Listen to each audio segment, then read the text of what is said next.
What would you do if a blizzard, a white death that entombed the world in ice, delivered a miracle to your door for Mave O'Connell, a woman living in the isolated heart of the Colorado Territory? That miracle was a tiny wailing infant plucked from the arms of his frozen mother. Nursing him back to life gave her a purpose she thought she'd lost forever. But what if that single act of compassion made you a target? What if days later you looked out your window to see not the empty plains, but the silent, unblinking judgment of 50 Apache warriors? This is a story of how one woman's choice to save a life put her at the epicenter of a tribal war, forcing her to make a decision that would either forge a new peace or get her killed. The wind was a living thing. It was a predator, a banshee that had stalked the high plains for 2 days, and now it was closing in for the kill. From the single sturdy window of her small cabin, Mave O'Connell watched the world disappear. The proud, jagged peaks of the Sangre de Cristo Mountains, usually a constant, comforting presence to the west, had been devoured first. Then the scattered pines that dotted the landscape were swallowed whole. Now even the familiar shape of the split-rail fence, just 20 yards from her door, was a ghost, a faint, skeletal suggestion in the swirling chaos of white. Her husband Finn had called this land God's Anvil, a place where souls were hammered into shape, either strengthened or shattered. He had been strong with a laugh as wide as the plains and hands that could calm a spooked horse or coax a garden from the stubborn soil. A rock slide in the high passes 2 years ago had shattered him, and in doing so had hammered Mave into something hard and solitary. She remained not out of stubbornness, but because the cabin, the very air she breathed, was the last tangible piece of him she had left. The cabin itself was a testament to his strength. Cottonwood logs chinked tight with mud, and faith-formed walls that barely groaned under the assault of the blizzard. The stone hearth which he had built with rocks, hauled from the creek bed a mile away, was the warm, beating heart of their small world. A fire roared within it, now consuming the pine wood she had spent the autumn chopping and stacking. Its crackle was a defiant counter-rhythm to the wind's howl. Mave ran a hand over the rough-hewn mantelpiece, her fingers tracing the F+M he had carved inside a lopsided heart. 2 years. Had it been so long? Some days it felt like a century. Others she expected him to walk through the door, shaking snow from his broad shoulders, his blue eyes crinkling in a smile as he saw the venison stew simmering over the fire. A particularly violent gust of wind slammed against the north wall, rattling the dried herbs hanging from the rafters. Lavender chamomile yarrow. Her mother's knowledge passed down and honed in this unforgiving land. She was a healer of sorts, mending fences for the few ranchers in the valley, setting a bone for a clumsy cowboy, or brewing teas for the colicky babies in the nearby town of Prospect's End. It was a small, quiet existence. The last of the daylight was failing the world outside, turning a deep, bruised purple through the snow. She needed more wood for the night. The pile just outside the door would have to do. Venturing to the main woodshed was a fool's errand now. Pulling Finn's heavy sheepskin coat over her own woolen dress, she wrapped a scarf around her head and neck, bracing herself. The moment she unlatched the heavy plank door, the storm barged in like an unwelcome drunk. It shoved her back, stealing the warm air from the cabin and replacing it with a breath of crystalline cold. Snow as fine and sharp as sand blasted her face. She lowered her head and pushed out the wind, immediately trying to rip the door from her grasp. She wrestled it shut, the latch catching with a reassuring thud. The woodpile was a small mound, already half buried in a drift. Working quickly, her gloved hands numb, she gathered an armful of logs. The cold was a physical pain sinking its teeth into her bones through the thick layers of clothing. It was a killing cold. Finn had always warned her about the white death, blizzards that came on so fast they could trap a man yards from his own home, leaving him a frozen statue for the spring thaw. She was about to turn back her arms full when she heard it. It wasn't the wind. The wind shrieked and moaned and roared. This was a different sound. Thin, reedy, and pathetic, it was almost carried away by the gale, but she caught it. A cry. It sounded like a lamb lost and terrified. But there were no lambs here, not in this weather. She stood, frozen, listening. The wind howled, and for a moment she thought she'd imagined it. A trick of the storm, but then it came again, sharper this time, a desperate, piercing wail that cut through the tempest's fury. Against all reason, against every instinct for self-preservation that screamed at her to get back inside, Mave dropped the logs and pushed deeper into the blinding snow toward the sound. She couldn't see more than 5 feet ahead. The world was a churning vortex of white. "Hello!" she shouted, her voice immediately snatched from her lips and thrown into the void. She followed the sound, one hand outstretched her boots, sinking deep into the new-fallen powder. It was coming from the direction of the small cluster of cottonwoods that marked the trail to the creek. The crying was weaker now, intermittent. Then her outstretched hand hit something. It wasn't the rough bark of a tree. It was soft, covered in hide and frozen solid. She recoiled for a second before her mind processed it. She brushed away the snow. It was a human form huddled at the base of a tree, a thick buffalo robe clutched around it. It was a woman. An Indian woman, judging by the intricate beadwork on her moccasins, which were barely visible in the snow. Her face was turned away, her long black hair matted with ice. Mave felt for a pulse at the frozen neck, already knowing it was hopeless. The flesh was as cold and hard as iron. The poor soul had likely laid down to rest for just a moment, and the sleep had taken her. A wave of sorrow washed over Mave. To die alone out here in the heart of this merciless storm. As she began to say a silent prayer, the sound came again, muffled and weak from within the frozen woman's embrace. With fumbling, numb fingers, Mave pried at the stiff buffalo robe. The frozen arms were locked tight. It took all her strength, her breath coming in ragged, painful gasps to pull the robe open. And there, nestled against the cold breast of his dead mother, was a baby. He was wrapped in layers of rabbit fur, his tiny face a blotchy, angry red from the cold and the crying. But he was alive. His eyes were squeezed shut, his mouth open in a soundless wail, his body trembling violently. He couldn't have been more than a few months old. For a heartbeat, Mave was paralyzed by the sheer impossibility of it. A living child, a flicker of warmth in the heart of a frozen tomb. The mother's last act, her final ounce of fading body heat, had been to shield her child from the white death. The paralysis broke. The baby's shivering was weakening. He was dying. Without a second thought, Mave scooped him up. He was shockingly light. She unbuttoned Finn's heavy coat, pulled the baby inside against her own warmth, and buttoned it up again, creating a cocoon of sheepskin and wool. His tiny, cold body was a shock against her own. "It's all right," she whispered, the words lost to the wind. "I've got you. I've got you." She gave the frozen woman one last sorrowful look.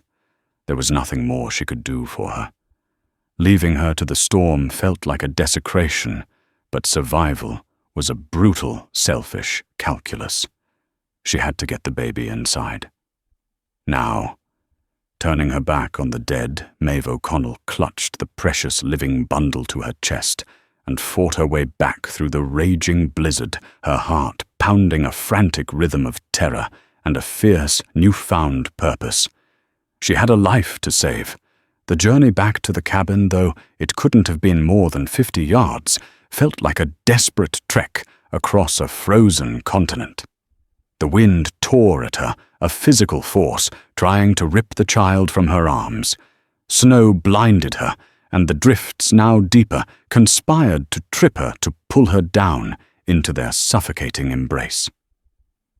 Mave focused on a single point of light, the faint orange glow of the fire visible through her cabin window. It was a beacon, a promise of life. She stumbled onto the porch, her legs shaking with cold and exertion, and fumbled with the latch. The door swung open, and she fell inside, landing on her knees on the rough wooden floor. The warmth of the cabin enveloped her so starkly different from the frozen hell outside that it made her dizzy. She pushed the door shut with her foot, the bar falling into place, with a heavy thunk sealing them in, sealing the storm out.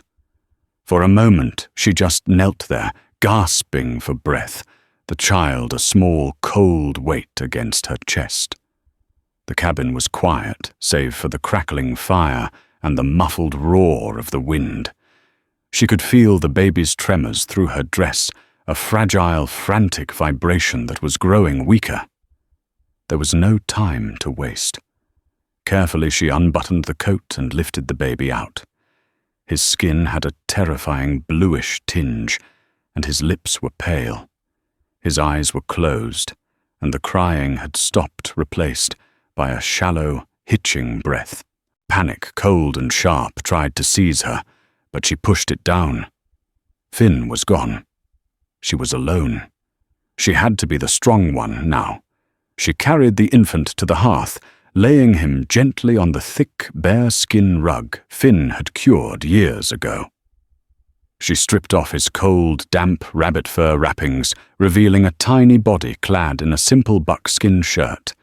He was so small, so perfect. Working quickly, she heated water in a small pot over the fire, testing it constantly with her finger until it was just warmer than lukewarm. She soaked a strip of clean linen in the water and began to gently rub his tiny limbs, starting with his feet and hands, trying to stimulate the circulation without shocking his system. "Come on, little one," she murmured, her voice a low, steady prayer. "Come on now. Fight. You have your mother's fight in you. I know you do." His skin was like ice to the touch. She worked tirelessly, rewarming the cloth, rubbing his chest, his back, his little legs. She could see the life in him was a guttering candle flame threatening to be extinguished with every passing second. She needed to get his core temperature up. Rummaging through a wooden chest at the foot of her bed, she pulled out a set of Finn's woolen underclothes. They smelled faintly of him, of pine smoke and clean sweat, and a pang of grief shot through her. She pushed it away. This was no time for sorrow. She took Finn's old shears and quickly cut one of the shirts down, fashioning a makeshift gown for the baby. She wrapped him in it, then swaddled him in the softest, warmest wool blanket she owned. Holding him close to her body, she sat in the rocking chair by the fire, her own warmth seeping into him. She rocked slowly, rhythmically, whispering nonsense words of comfort, the same way her mother had once comforted her. The baby remained terrifyingly still, his breathing shallow. Doubt began to creep in. What was she doing? She knew how to set a bone, how to stitch a wound, how to brew a tea for a fever. But this was a life teetering on the very edge of existence. What if she did the wrong thing?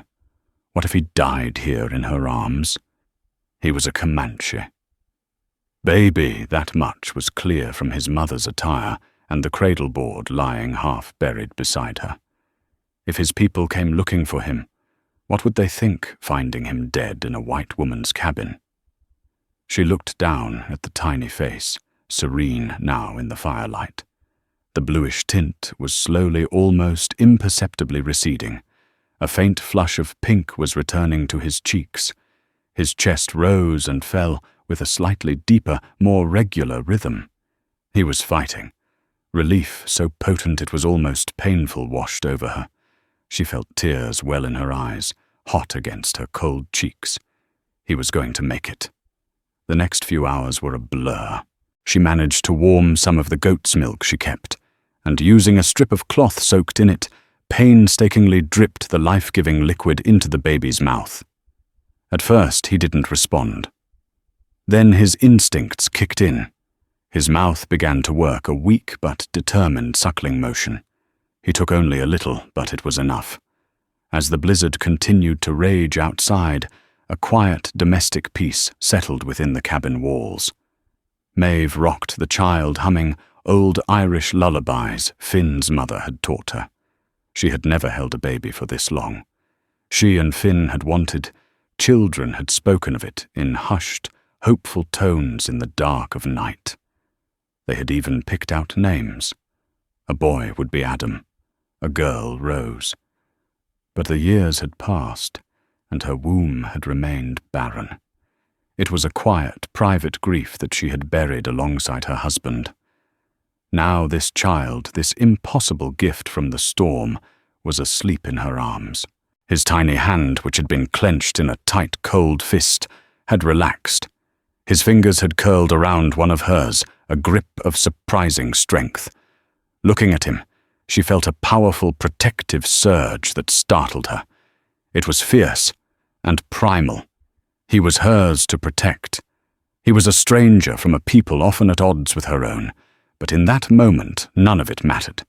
He was a baby who needed a mother, and she was a woman who had ached to be one. She needed to call him something. He deserved a name. Adam, she whispered, testing the sound in the quiet room. It felt right. A new beginning. Adam? The baby stirred, a soft sigh escaping his lips. His dark eyes fluttered open for the first time. They were deep brown and unfocused, but they looked right at her. There was no fear, no recognition, just the pure, unfiltered presence of a new soul. In that gaze, Mave O'Connell felt the last of the ice around her own heart begin to crack. She had saved him from the blizzard, but she had a feeling he was also saving her. She was no longer just the widow O'Connell, the lonely woman in the hills. She was a guardian, a protector. And as she held Adam close, the firelight dancing on his face, she knew with a chilling certainty that the storm outside was nothing compared to the one that might be coming. She had taken something that did not belong to her, and sooner or later, someone would come to claim it. The blizzard broke on the third day. The wind died down to a whisper, and a pale, watery sun emerged, casting a brilliant, blinding glare across a world reborn in white. The silence was as profound as the storm's fury had been. Mave stepped out onto her porch, blinking against the light, and gazed at a landscape transformed. The plains were a vast, undulating sea of snow, the drifts sculpted by the wind into soft, elegant shapes. It was beautiful, but it was a cold, desolate beauty. Beneath a drift near the cottonwood trees lay Adam's mother, a silent, frozen monument to a mother's love. Mave knew she couldn't leave her there. With Finn's shovel, she spent the better part of the morning digging a grave in the unyielding, frozen earth. It was brutal work, each shovelful a painful effort. She wrapped the woman in a clean canvas sheet, the only shroud she could offer, and laid her to rest in the shallow grave, marking it with a cairn of river stones. She said a few words, a prayer to a God she hoped listened to all his children, regardless of their skin or their tribe. Life with Adam settled into a new rhythm. The small cabin, once a haven of solitude and memory, was now filled with the small sounds of a new life. The baby's soft coos, his occasional cry for milk, the gentle creak of the rocking chair. Mave found a new purpose in the endless cycle of feeding, changing, and soothing. The hollow ache in her chest, the constant low-grade hum of grief for Finn, was still there, but it was now overlaid with a new urgent melody. She fashioned diapers from old flour sacks, boiled and softened until they were gentle on his skin. She carved a crude but functional rattle from a piece of soft pine. She sang to him, her voice rusty from disuse, filling the cabin with forgotten lullabies. He was a good baby, watchful and calm. His dark, intelligent eyes seemed to follow her every move. When he smiled a gummy, unrestrained grin, it was as if the sun had finally broken through the clouds of her own long winter. After a week, her supplies began to run low. The goat's milk was nearly gone, and she needed flour salt and coffee. The trip to Prospect's End was a necessity, but it was one she now dreaded. The town was a collection of dusty clapboard buildings, a place of hard-working people who were also deeply suspicious of anything or anyone out of the ordinary. A lone woman living in the hills was already an oddity. A lone woman with a new Indian baby would be a firestorm of gossip and judgment. She couldn't leave Adam alone. With a heavy heart, she wrapped him securely in a sling made from a wool blanket, tucking him inside her coat, where he would be warm and hopefully hidden. She hitched her placid old mare Bess to the small buckboard and set off the runners gliding silently over the packed snow. The air in Prospect's End was thick with the smell of wood smoke and manure. Men in heavy coats stopped and stared as she guided the buckboard down the main street. Their gazes were curious but held a hard edge. She tied Bess to the hitching post outside the general store, her heart thumping against her ribs. The store's proprietor, a sour-faced man named Horace Gable, peered at her over his spectacles. "Mave, storm treat you all right?" "It did, Horace. Just running low on a few things," she said, trying to keep her voice even. She moved through the store, gathering her supplies, acutely aware of the other customers, a couple of miners and Horace's wife Mildred, a woman whose tongue was known to be the sharpest instrument in the county. As Mave placed her items on the counter, a small gurgling sound came from inside her coat. Mildred Gable's eyes narrowed. "What was that?" Maeve's face flushed. "Nothing." But Adam, as if on cue, let out a louder, more insistent cry. There was no hiding it now. With a resigned sigh, Mave opened her coat. The sight of the dark-haired baby, with his distinctively native features, brought a collective gasp from the small audience. "Good Lord in heaven," Mildred whispered, her hand flying to her mouth. "Where did you get that?" "I found him," Mave said simply, her voice firmer than she felt. "His mother. She didn't make it through the storm." Horace Gable stared, his mouth agape. "A Comanche babe? Are you mad, woman? Their raiding parties were spotted not 50 miles from here 2 months ago. You can't keep it." "He's not an it, Horace. He's a baby," Mave retorted, her protective instincts flaring. "And I'm not leaving a child to die." She paid for her goods, her hands trembling slightly as she counted out the coins and left the store under a cloud of shocked silence and disapproval. She had just loaded her supplies when Sheriff Brody approached. He was a tall, weary-looking man with a drooping mustache and eyes that had seen too much trouble. "Mave," he said, his voice low, "folks are talking. Is it true what the Gables are saying? If they're saying I took in an orphaned baby, then yes, it's true." Brody sighed, rubbing the back of his neck. "This is a dangerous game you're playing. The army has put a bounty on any hostiles found off the reservation. And if his people come looking for him, well, they won't knock politely. This could bring a whole world of trouble down on all of us. He's not a hostile sheriff. He's a baby. His mother is dead. What was I supposed to do?" The sheriff looked at the small, peaceful face peeking out from her coat. He saw not a savage, but a child. His hard expression softened for a fraction of a second. "Just be careful, Mave. Lock your doors. And keep that rifle of Finn's loaded." He tipped his hat and walked away, leaving Mave feeling more isolated than ever. The ride home was tense. She felt 100 eyes on her back. She had crossed a line, broken an unwritten rule of the frontier. She had blurred the boundary between their world and the other, and she knew people wouldn't forget it. The days that followed were filled with a gnawing anxiety. Every creak of the cabin, every snap of a branch in the woods sent a jolt of fear through her.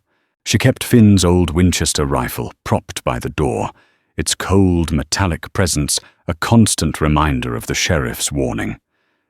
She began to notice things. Small, unsettling signs. A track in the snow near the creek that was not hers, or an animal's, a single moccasin print, deep and clear, that had been deliberately brushed over. One morning she found a small grey hawk feather placed carefully on her woodpile, a marker of some kind she didn't understand. She wasn't just being paranoid. She was being watched. The shadow was there, just beyond the edges of her clearing, a silent, patient observer. She never saw them, but she felt them. It was a primal instinct, a prickling on the back of her neck that told her she and Adam were no longer alone. They weren't judging her with gossip like the people in town. They were waiting. She doubled her vigilance, sleeping in short, fitful bursts, the rifle by her bed. She held Adam closer. Her love for him, now mingled with a fierce, desperate fear. She had saved him from the storm, but she had delivered him into a new, unknown danger. The thaw had come, but a shadow had fallen over their small world, and Mave O'Connell knew in her bones that it was gathering, waiting for the right moment to reveal itself. It happened a week after her trip to town. The sun was setting, painting the snow-covered plains in hues of blood orange and deep violet. Mave was inside, humming softly as she stirred a pot of rabbit stew, the savory aroma filling the small cabin. Adam was asleep in his makeshift cradle near the hearth, his chest rising and falling in the peaceful, rhythmic pattern that never failed to soothe her own anxious heart. For a few fleeting moments, all was right in the world. It was a fragile domestic scene she could have almost believed was real, permanent. The first sign that her fragile peace was about to be shattered was her mare Bess. The old horse, usually placid to the point of lethargy, let out a sharp, nervous whinny from her small lean-to. Mave paused, spoon in mid-air. She went to the window, peering out into the deepening twilight. She saw nothing but the familiar shapes of the trees and the vast, empty expanse of snow. She tried to dismiss it, a coyote perhaps, or a deer straying too close. But then she saw the birds. A flock of evening grosbeaks that had been chattering in the pines suddenly burst into the air in a silent, panicked explosion. Something had disturbed them. Something large. Her blood ran cold. She moved silently to the door, her hand reaching for the Winchester. Her heart was a frantic drum against her ribs. She slid the small peephole cover Finn had installed her eye, pressing against the cold wood. At first she saw nothing. The clearing was empty. And then she understood. They weren't in the clearing. They were already there. Her eyes scanned the tree line, the edge of the woods that bordered her small homestead. A flicker of movement. Then another. They emerged from the shadows, not with a sound, but like the shadows themselves, detaching from the trees. One by one, then, in groups of 2 and 3 warriors materialized in the gloaming. They moved with a chilling, preternatural silence, their moccasined feet making no sound on the crusted snow. They were not Comanche. She could tell by the markings, the style of their buckskins, the way they wore their hair. These were Apache. Mave's breath caught in her throat. She counted. 10, 20, 30. They just kept coming, fanning out in a semicircle, their movements economical and deliberate, until her small, defiant cabin was surrounded.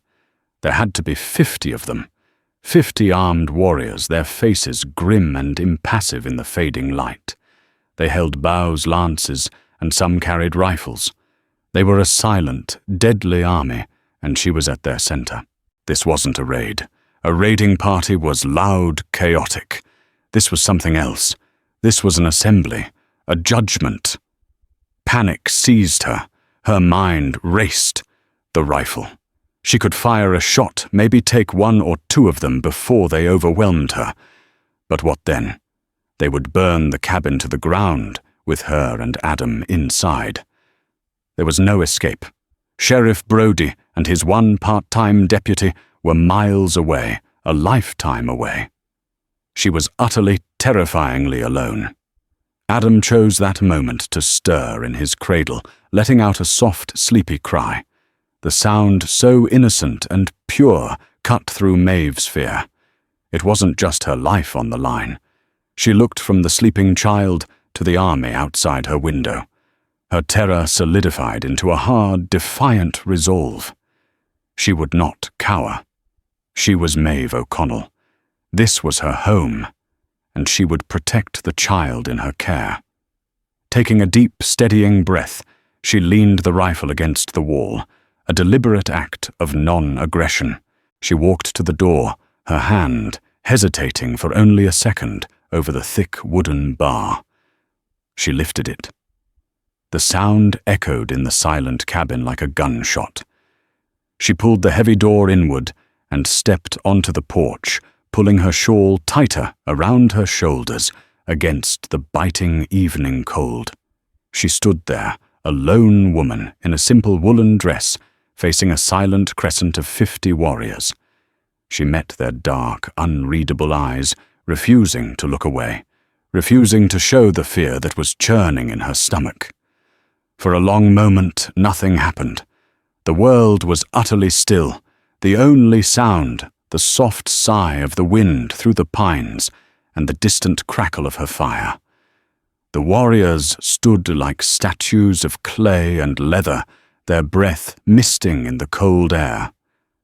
Then one of them moved. He stepped forward from the center of the line. He was tall and broad-shouldered, with a presence that commanded authority without a word. His face, stark and angular, was framed by long black hair held back by a simple leather band. He wore no war paint, but his expression was more intimidating than any painted visage. His eyes, dark and piercing, seemed to look right through her, to weigh the very essence of her soul. He stopped 10 feet from her porch. He did not speak.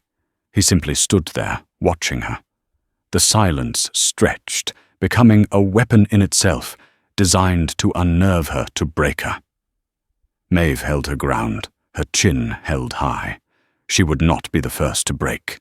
Finally, he raised a hand, palm open in the universal sign of peace, though it felt anything but peaceful. He spoke his voice, low and guttural, a language she did not understand. The words were hard, like stones rattling in a dry riverbed.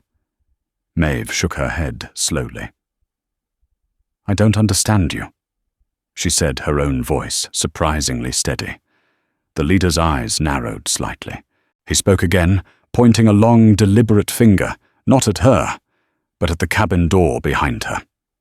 The meaning was clear. He knew. He knew the baby was inside.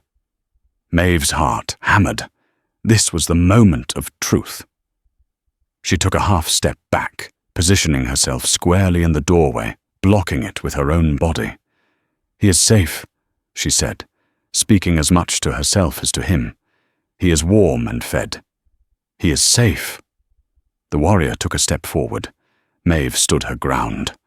Another warrior, a younger man, stepped to his leader's side and spoke to him in their native tongue, his tone urgent. The leader listened, his gaze never leaving Mave's face. Then the leader looked at her and spoke a single broken English word, his voice raspy with disuse.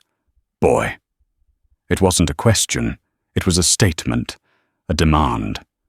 Mave swallowed hard. The entire world seemed to have shrunk to this small patch of frozen ground, to the space between a lone woman and a warrior king. She met his gaze, the protector of a child facing the man who had come to claim him. "Yes," she said, her voice clear and strong, echoing in the twilight. "A boy." The warrior's stoic expression flickered with something she couldn't read, grief, relief, anger. It was gone as quickly as it appeared. He had come for the child she called Adam, and Mave knew with a terrible certainty that he would not leave without him. Her act of mercy in the blizzard had finally brought the reckoning to her door. The standoff on the porch continued, a silent war of wills waged in the frigid twilight. The Apache leader, whose intense gaze had not wavered from Mave, seemed to be waiting for her next move. Mave, in turn, refused to yield the doorway. She was a dam holding back an ocean, and she could feel the immense pressure building. The younger warrior, who had spoken to the leader, stepped forward. He was leaner than his chief, with a watchful, intelligent face. He stopped beside his leader and addressed Mave, his English, halting but clear-honed perhaps from tense encounters at army forts or trading posts. "He is Taze," the young warrior said, gesturing with his chin toward the imposing leader. "He does not wish you harm. He wishes to see the child." Mave's eyes flicked from the translator to Taze, then back. "The child is sleeping. He is weak. He almost died in the storm." "We know," the translator said, his voice softening with an unexpected note of sorrow. "We followed the tracks. We found her, the mother."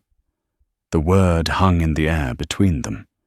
Mave's defensive posture eased almost imperceptibly.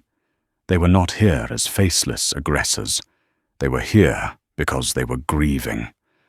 "I buried her," Mave said quietly, with respect. "Over there under the stones." She pointed toward the simple cairn, now barely visible in the darkness. Taze's gaze followed her finger. He spoke in Apache, his tone low and somber. The translator, whose name she would learn, was Hask, listened before turning back to Mave. "Our ways were not followed, but our hearts." "Thank you for your kindness to the dead," Hask said. "Now we must see the child. We must know he lives." Mave hesitated. To let them in felt like a surrender, but to refuse might be seen as an act of hostility, a challenge they would surely answer. Looking at the 50 warriors standing like silent sentinels, she knew she had no real choice. Her only hope was to show them she was not a threat. "One of you," she said, her voice firm. "You," she nodded at Taze, "and you the translator. The others stay where they are. You will not enter my home with weapons." Haski translated her terms. Taze listened, his expression unreadable. He gave a short, sharp nod. He handed his rifle to the warrior beside him and unstrapped the knife from his belt. Haski did the same. It was a gesture of trust, a fragile bridge being built across a vast cultural chasm. Mave stepped back, holding the door open. The two men mounted the porch and entered the cabin. They dwarfed the small room. Taze's eyes swept over everything, taking in the tidy shelves, the drying herbs, the worn furniture, and Finn's lopsided heart carved into the mantel. His gaze finally settled on the cradle by the fire. He moved toward it, not with the stride of a warrior, but with a slow, cautious reverence. He knelt beside the cradle, his large frame casting a long shadow in the firelight. He looked down at the sleeping baby, at Adam, for a long, silent moment. A muscle worked in his jaw, and Mave saw a profound, deep-seated grief in his eyes that transcended language. "Nantan." He whispered the name, a soft exhalation of breath. It was the first sign of vulnerability she had seen in him. Adam, perhaps sensing the new presence, stirred and opened his eyes. He didn't cry. He simply looked up at the large, unfamiliar face above him. Taze slowly extended a finger. his hand calloused and scarred from a life of war and survival, and gently touched the baby's cheek. He then looked up at Mave, his eyes asking 1,000 questions. It was Haska who provided the answers. He stood near the door, a respectful distance away, his voice low so as not to wake the other warriors' curiosity. "The boy's mother," he began, "was named Mourning Dove. She was Tazay's sister." The word struck Mave with the force of a physical blow. This wasn't just a tribal leader. This was the child's uncle. Her heart ached for him, for the loss he had so stoically hidden. "But the boy is not Apache," Husky continued, and here was the twist that explained everything. Mourning Dove, she gave her heart to a man from another people, a people who have long been our enemy. She ran away to be with him. His name is Stone Hoof. He is a chief of the Nemenu, the Comanche. Mave sank into a nearby chair, her mind reeling. An Apache woman and a Comanche chief. A forbidden love, a story as old as time, played out on the vast, unforgiving stage of the American West. It explained the mother's presence so far from her people, alone in a blizzard. "For 2 seasons there has been talk," Hask explained. "The whites are pushing from the east. The soldiers build more forts. The buffalo disappear. The old hatreds between our peoples are a luxury we can no longer afford. Tazay and Stone Hoof, they are younger leaders. They see a new way. They agreed to a secret council, a meeting to forge an alliance to join their strengths." He gestured to the baby who was now gripping Tazay's finger. Nantan was to be the bridge between our peoples, the son of a Comanche chief and an Apache woman, a symbol of a new generation. A living treaty. Mourning Dove had been traveling to meet Stonehoof's party for the parley when the blizzard, the White Death, had struck, catching her in its deadly embrace. Tazay and his warriors were the Apache delegation on their way to the same meeting place. When his sister did not arrive, they had followed her trail, a trail that led them to a lonely grave and, miraculously, to this cabin. "You saved more than a baby woman of the lonely house," Husky said, his eyes filled with a new respect. "You saved the hope for peace." Mave looked from the solemn translator to the powerful chief who was now murmuring softly to his nephew in their native tongue. She had stumbled into the middle of a delicate, high-stakes drama of tribal politics, love, and survival. The small child she had named Adam was not just an orphan. He was a prince, a symbol, the linchpin of a fragile and desperate alliance. Tazay rose to his full height, his gaze meeting Mave's over the cradle. The hardness was gone, replaced by a look of profound, weary gratitude. He spoke again in Apache, his voice soft, but carrying the weight of command. Husky translated. "He says his people, the Chiricahua Apache, are in your debt. He asks your name." "Mave," she said, her voice barely a whisper. "Mave O'Connell. Mave O'Connell." Tazay repeated, testing the foreign sounds on his tongue. He nodded slowly. "Your name will be remembered." He had what he came for. He had found his sister's child alive and well. Mave assumed he would take the baby and leave their strange, terrifying encounter concluded. But as Tazay turned from the cradle, his expression shifted again, becoming grave and calculating. The relief of finding Nantan was already being replaced by the weight of the problem that still remained. He spoke to Husky, his words short and urgent. Husky turned to Mave, his face serious. "The council with the Comanche is in 3 days' time. They are waiting, but they are a proud and suspicious people. They will not believe our story. They will see the child's mother is dead and think it is Apache treachery. The word of an enemy is wind. The alliance will die, and a new war, a bloodier war, will begin." Mave felt a cold dread creep up her spine. She knew what was coming next. Taze says there is only one way.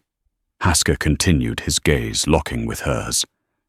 They need a witness, someone neutral, someone whose word is beyond the blood feuds of the tribes. They need the white woman who found the child. They need you. The request hung in the air of the small cabin, heavier and more dangerous than the armed warriors waiting outside. They didn't just want the baby. They wanted her. They wanted Mave to leave the sanctuary of her home and ride with them into the heart of a conflict she had no part in. No, the word escaped her lips before she could think. I can't. It's not my place. I'm a stranger to your affairs.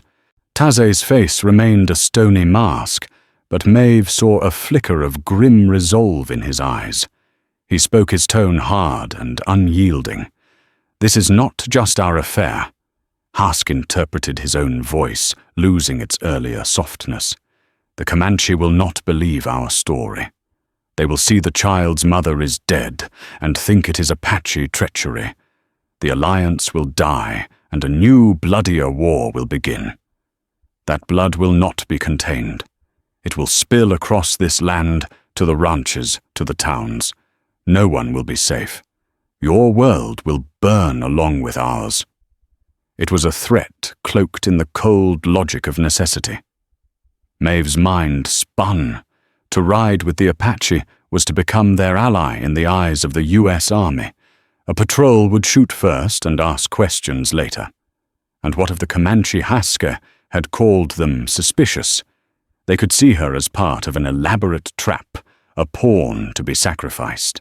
The people of Prospect's End, who already saw her as a fool for saving one child, would brand her a traitor. She might never be able to return. Her fear was a cold, sharp thing whispering for her to bar the door and take her chances. But then her gaze fell to the cradle, to the small, innocent child at the center of this storm. Nantan. Adam. She had saved his life, and in doing so had bound her fate to his. Her promise to protect him, made in the quiet of her own heart, was now being called to account.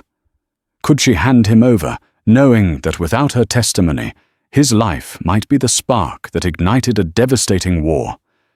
Knowing his father might reject him out of grief and suspicion.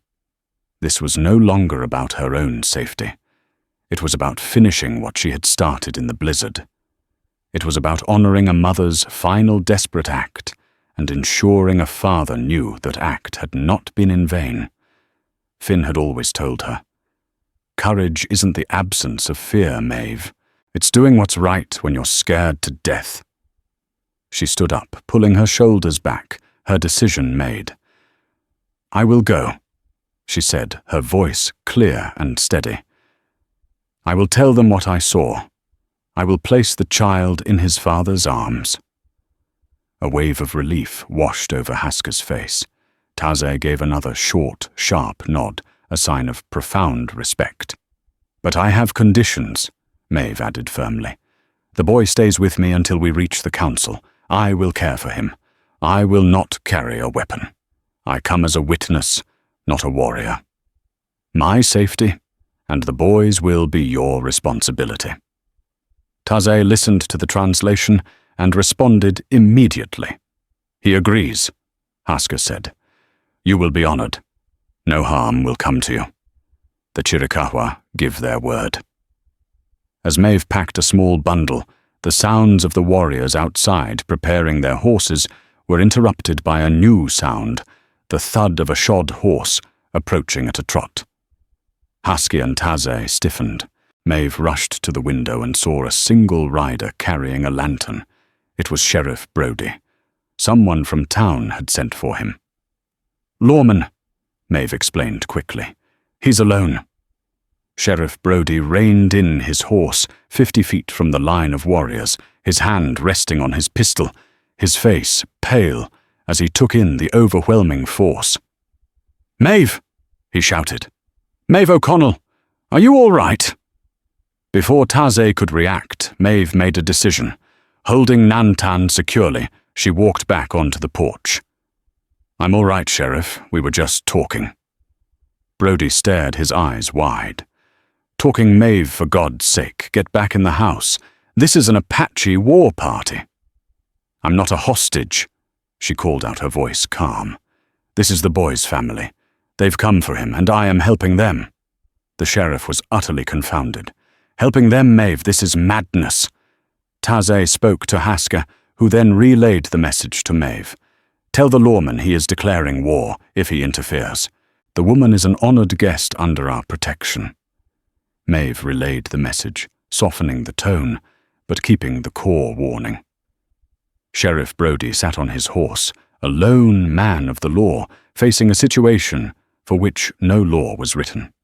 He looked at Mave's determined face, at the 50 silent warriors, and at the sleeping baby who was the cause of it all. With a heavy sigh of resignation, he slowly took his hand from his pistol. "I must be losing my mind," he muttered. Then louder to Mave, "If you're not back in a week's time, I'm coming with a posse." "I'll be back," she promised. Sheriff Brody gave one last, disbelieving shake of his head and wheeled his horse around, riding back toward town. The weight of her promise had been tested, and she had not buckled. Now all that was left was the journey.